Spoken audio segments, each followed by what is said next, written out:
अपने आप को भगवान राम का वंशज कहते हैं। कितना अपमानित कर रहे हैं भगवान राम के उस नाम को, उस कुल को। कि बीजेपी के हर एक कार्यकर्ता को अहंकार आ गया और अहंकार इस कदर आ गया कि अब उनको लगता है कि जो वो करेंगे वही अंतिम सत्य है, वही सबसे जस्टिस बात है। वो सड़क पे किसी के साथ अवैध संबंध बना सकते हैं, महफिलों में किसी के साथ अभद्र व्यवहार कर सकते हैं। हम लोग तो सिर्फ एक कहते नहीं, एक आईना है, दिखाएंगे देख लो तेरी सूरत कितनी बदनुमा दागदार है। अब उनको अगर दिखता है तो ठीक है, नहीं दिखता है तो ये वो जाने। कि जहां देखे सपाई वहां बिटिया घबराई, इस तरह के नारे आपके ऊपर कसे जाते हैं, इस तरह के ताने मारे जाते हैं आपको। लॉ एंड ऑर्डर नहीं है, लॉयन का ऑर्डर है।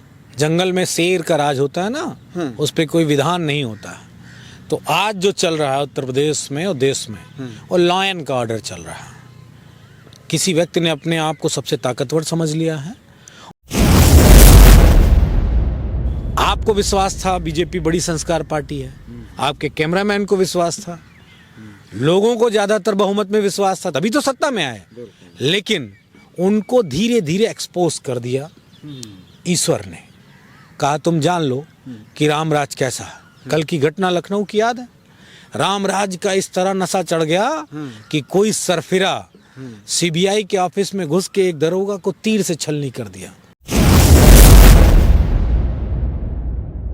साथियों नमस्कार, मैं हूं रजनीश और आप जन आदर्श भारत देख रहे हैं। इस वक्त हम उत्तर प्रदेश की राजधानी लखनऊ में हैं और लखनऊ में आज इस बात पे चर्चा करने जा रहे हैं।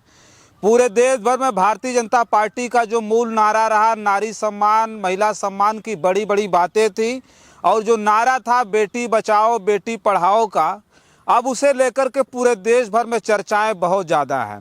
भारतीय जनता पार्टी के नेताओं के चरित्र के ऊपर ज़बरदस्त तरीके से उंगली उठाई जा रही है, और ये केवल विपक्ष के नेता नहीं कर रहे हैं बल्कि आम जनता भी ये बोलने लगी है कि भारतीय जनता पार्टी के नेताओं का चरित्र किस तरह का हो गया है। जिस तरह से आपने तमाम घटनाएं देखी होंगी भारतीय जनता पार्टी के नेताओं के चरित्र से जुड़ी हुई, आज उस पर चर्चा करने के लिए हमारे साथ समाजवादी पार्टी के राष्ट्रीय प्रवक्ता मनोज यादव जी हैं। बातचीत करेंगे। सर बहुत बहुत स्वागत है आपका। बहुत धन्यवाद। क्या कहेंगे, ये जो है पूरे देश भर में चर्चाएं हो रही थी, पहले विपक्ष के नेता चर्चा करते थे, अब आम जनता चर्चा कर रही है। सोशल मीडिया प्लेटफॉर्म, सब प्लेटफॉर्म भरा पड़ा हुआ है, इनके चरित्र को प्रदर्शित किया जा रहा है, दिखाया जा रहा है कि भाजपाइयों का चरित्र कैसा है। तो उस पर क्या प्रतिक्रिया आपकी है? हर राजनीतिक दल को सत्ता में आने का मौका मिलता है, किसी को कम समय के लिए, किसी को ज़्यादा समय के लिए। लेकिन बीजेपी इकलौता ऐसा राजनीतिक दल है जिसने 21वीं सदी में एक बड़े लंबे कार्यकाल तक सत्ता वहन की है। आज की पूरी स्थिति जो भाजपा की दिखती है, वो पूर्ण रूप से संविधान को तार तार करके, और जहाँ पे सामंतवाद होता है, राजतंत्र होता है, उसमें परिवर्तित हो गया है। क्या कभी आपने जीवन में ऐसा कोई दृश्य देखा था कि कोई सड़क पर वो है उतर कर और मतलब जिस तरीके से अश्लील हरकतें, या मैं उस शब्द को कहना नहीं चाहूँगा, आपके दर्शक हर घर में बैठे हैं, बच्चे हैं, लेकिन जिस तरीके से वो दृश्य सामने आए, उससे ये लगता है कि ये चार दीवारी में किस चरित्र के लोग होंगे। जब खुले आसमान के नीचे चलती सड़क पर अगर इस तरह के कृत्य करते भाजपाई पाए जा रहा है और जिम्मेदार लोग, तो आप कल्पना करो कि ये चार दीवारी में कौन सा नंगा नाच करते होंगे। मेरे शब्द रुक नहीं रहे हैं इनके लिए। वो जो दृश्य थे वो हम जन आदर्श भारत पर हम एक उसकी तस्वीर ब्लर करके भी शेयर नहीं कर सकते। मतलब हमारी इतनी जो है उसको लेकर के मतलब वो हमारी प्रतिक्रिया है कि हम वो ब्लर करके भी वो तस्वीर हम शेयर नहीं कर सकते। भारत का ये संस्कार रहा नहीं है। वो संस्कार पश्चिमी देशों का रहा है। बिल्कुल। और अक्सर ये खबरें, ये चीज़ें, ये बातें, तमाम वीडियोस आप हमको देखने को मिलते हैं। लेकिन भारत की संस्कृति जो है वो पाश्चात्य संस्कृति से बिल्कुल विपरीत है। और मौजूदा जो सरकार है वो कल्पना करती है रामराज्य की, बात करती है शुचिता की, बात करती है संस्कारों की। तो वो शुचिता कहाँ है, वो संस्कार कहाँ है, वो चीज़ें कहाँ है? इस तरह कोई एक घटना नहीं है कि एक घटना हो तो उसको कहा जाए। आपको बलिया के एक नेता हैं, उनके वीडियोस एक नहीं कई वीडियोस आए हैं। बब्बन रघुवंशी जी थे। कोई रघुवंशी जी हैं, अपने आप को भगवान राम का वंशज कहते हैं। कितना अपमानित कर रहे हैं भगवान राम के उस नाम को, उस कुल को, किस तरीके के काम कर रहे हैं। और फिर विपक्ष अगर कहेगा तो बड़ी चिटक लगती है इनको। और मैं तो एक सवाल पूछता हूँ कि बीजेपी के लोगों ने आरएसएस से कौन से चरित्र की पाठ पढ़ी है जो इस तरह के कृत्य करते नजर आ रहे हैं। मैं ये नहीं कहता कि कोई समाज में कोई गतिविधि नहीं होती होगी, कोई इस तरह के कृत्य नहीं होते होंगे, लेकिन सबके अपने स्थान निश्चित हैं। कोई बंद कमरे में होता है, कोई चार दीवारी में होता है, कोई अंधेरे में होता है, कोई उजालों में ये सब चीज़ें नहीं करता है। और आपके रिश्ते हैं तो उन रिश्तों को अगर आप इस तरह मर्यादित करेंगे, अमर्यादित करेंगे, तो वो मेरे ख्याल से बहुत ही दुर्भाग्यपूर्ण है भारत की संस्कृति के लिए। कैसे आप राम को लेके चल रहे हैं? क्या भगवान राम, पुरुषोत्तम राम, मर्यादा पुरुषोत्तम राम यही सिखाए? ये तो नहीं उन्होंने बताया है। उन्होंने तो सदैव एक ऐसे चरित्र का, एक ऐसे पूरा एक्ट किया अपने जीवन दर्शन में जो बहुत असीम आदर्श की बुलंदियों को छूता है। क्या भाजपाइयों को ये बात नहीं समझ में? और सबसे बड़ी बात, सेना हो, महिलाएं हो, देश हो, उनमें कोई चीज़ माने नहीं रखती है। उनके लिए उनका कोई नेता, उनकी विचार और उनकी सोच ही सब पे हावी है। ये सबसे बड़ा दुर्भाग्य है। अच्छा, हम एक चीज़ ये जानना चाहेंगे कि जैसे लोग अब कह रहे हैं कि ये जो भारतीय जनता पार्टी के नेता, अभी हम चर्चा कर रहे हैं तो बहुत सारा कमेंट आएगा कि वो उसका व्यक्तिगत मामला था। वो जो नेता मध्य प्रदेश का था जिसने रोड पर इस तरह की अश्लील हरकत की, लोग कहेंगे कि उसका पर्सनल मैटर था, उसका वो व्यक्तिगत मामला है जिस पे चर्चा हो रही है। वो क्या संदेश देना चाह रहा है? उससे लोगों को क्या सीख मिलेगी? क्या संदेश, क्या इस देश की जो बहन बेटियां हैं वो अपने आप को सुरक्षित महसूस कर पाएंगी? उन तमाम भेड़िए जो हैं जो रोज मतलब चिरहरण कर रहे हैं इस देश में। ये बीजेपी के लोग इसीलिए मुझसे भागते हैं, मेरे सामने नहीं आते हैं। जो आपने सवाल पूछा है, अगर वो ये कहेंगे उनकी मानसिकता के लोग व्यक्तिगत मामला है, तो किसी का पंचायत का मामला होता है क्या? किसी का विधानसभा का मामला होता है क्या? किसी महिला के साथ इस तरह के दृश्य, इस तरह के कृत्य करते हुए अगर कोई पकड़ा जाएगा तो क्या पंचायती मामला होगा कि विधानसभा का कि लोकसभा का मामला होगा? तब तो बीजेपी अपने सिर पे पहाड़ उठा लेती है, दूसरों को संस्कार की बात करने लगती है, दूसरों को शुचिता की बात बताने लगती है, महिला सम्मान की बात करने लगती है। ओ नारा बेटी पढ़ाओ, बेटी बचाओ, ये सब नारे किसने दिए थे? समाजवादियों पे तो खैर इस तरह के कोई आरोप ही नहीं है। निश्चित तौर पे अगर कोई ये बात कहने की कोशिश कर रहा है, व्यक्तिगत मामले चार दीवारी में होते हैं, खुली सड़कों पे नहीं, महफिलों में नहीं, कार्यालयों में नहीं। ये सारी बातें बीजेपी को अच्छी तरीके से समझ लेनी। इसकी मूल जड़ क्या है, अगर ये आप जानना चाहेंगे तो आपके दर्शकों को मैं बता दूं। मूल जड़ ये है कि बीजेपी के हर एक कार्यकर्ता को अहंकार आ गया, और अहंकार इस कदर आ गया कि अब उनको लगता है कि जो वो करेंगे वही अंतिम सत्य है, वही सबसे जस्टिस बात है। वो सड़क पे किसी के साथ अवैध संबंध बना सकते हैं, महफिलों में किसी के साथ अभद्र व्यवहार कर सकते हैं, किसी नाचने वाली को अपनी जांघों पे बैठाल कर उसके अंतः अंगों को जिस तरीके से पकड़ने का काम करते हैं, ये मुझे नहीं लगता है कि किसी का व्यक्तिगत मामला है। ये एक मैसेज देने का मामला है कि अगर हमारी सरकार है तो हम कुछ भी कर सकते हैं। ये एक मैसेजिंग है। अच्छा, ये आप मानते हैं कि ये बेशर्मी की पराकाष्ठा, हद हो गई बिल्कुल? ये भारतीय संस्कृति का कहीं से भी कोई भी ना तो परोक्ष रूप से ना दूसरे किसी एंगल से भारतीय संस्कृति को ये बिल्कुल अडॉप्ट नहीं करता है, बिल्कुल छूता भी नहीं। ये पाश्चात्य संस्कृति के जो लोग हैं, ये उनका सब कुछ कल्चर है। अब ये बीजेपी क्यों लाना चाहती है? बीजेपी ही जवाब दे पाएगी, मुझे ऐसा लगता है। हम लोग तो सिर्फ एक कहते हैं नहीं, एक आईना है, दिखाएंगे देख लो तेरी सूरत कितनी बदनुमा दागदार है। अब उनको अगर दिखता है तो ठीक है, नहीं दिखता है तो ये वो जाने। अच्छा सर, ये आप तो समाजवादी पार्टी के प्रवक्ता हैं, लगातार यही भारतीय जनता पार्टी के नेता नारा लगाते हैं, वॉल पेंटिंग होती है, होर्डिंगों में लिखा जाता है कि जहां देखे सपाई वहां बिटिया घबराई। इस तरह के नारे आपके ऊपर कसे जाते हैं, इस तरह के ताने मारे जाते हैं आपको। समाजवाद भेदभाव मिटाता है और समाजवाद रक्षा भी करता है उन लोगों की जो कमज़ोर हैं। ये पूरी दुनिया का दस्तूर है। समाजवाद का मतलब यही होता तो है। बेटियां क्यों घबरा रही फिर आप? वो बीजेपी की स्ट्रेटजी में बेटियां घबराती हैं। सिर्फ बीजेपी की स्ट्रेटजी में, उनके नारों में, उनकी राजनीति में।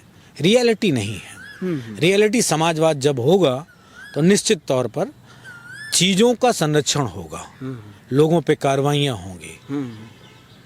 गोली मरवा नहीं दी ऐसे नेताओं को, पार्टी से निकाल दिया, ये कार्रवाई होती है।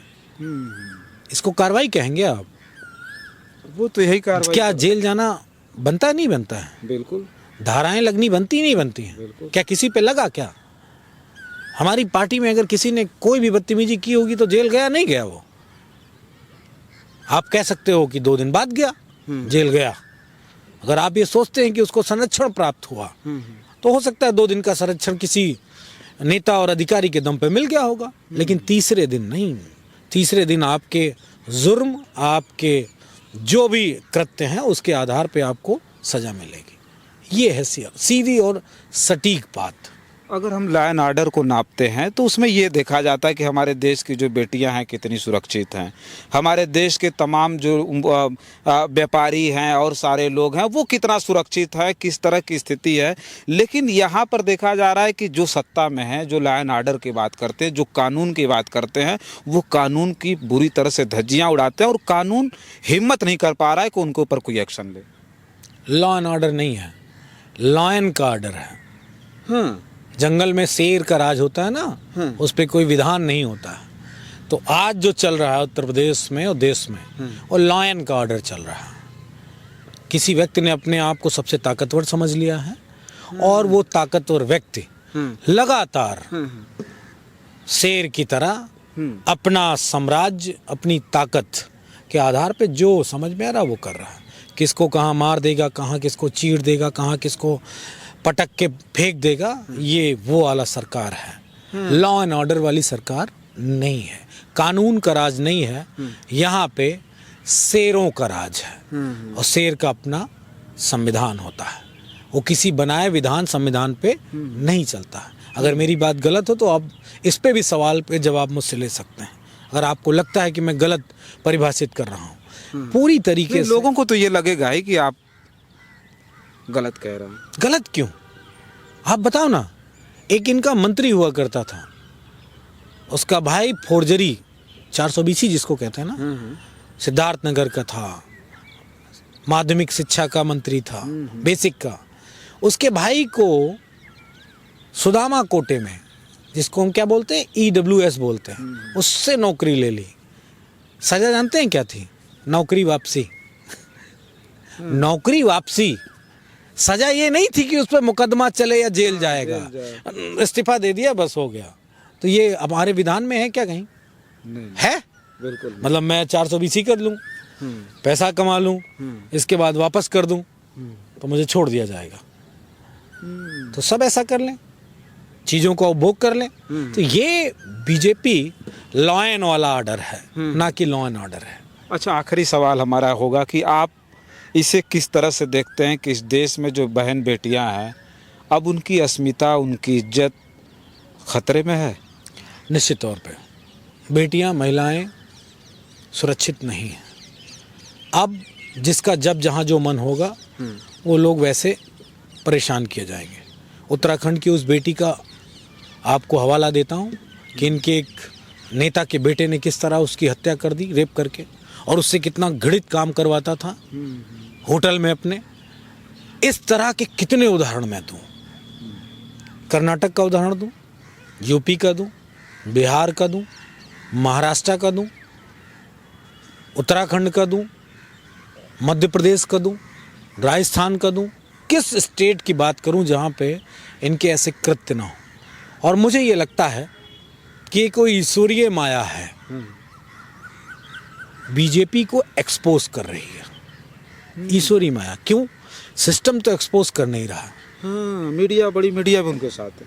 सबको ही है उनके साथ, कार्यपालिका, न्यायपालिका, ये मीडिया सब तो है उनके पास ना, और विधायिका उनके पास ही है। फिर भी पूरे देश में उनकी भत पीटी पड़ी है। क्यों? ये कोई ईश्वरीय शक्ति है। अच्छा, कहते नहीं, जब ईश्वर जस्टिस करता है ना तो आवाज नहीं आती है। तो मानते हैं ईश्वर आपके साथ है? निश्चित तौर पे हमारे साथ नहीं है ईश्वर, देश के साथ है, देश की जनता के साथ है। आपको विश्वास था बीजेपी बड़ी संस्कार पार्टी है, आपके कैमरामैन को विश्वास था, लोगों को ज्यादातर बहुमत में विश्वास था, तभी तो सत्ता में आए। लेकिन उनको धीरे धीरे एक्सपोज कर दिया ईश्वर ने।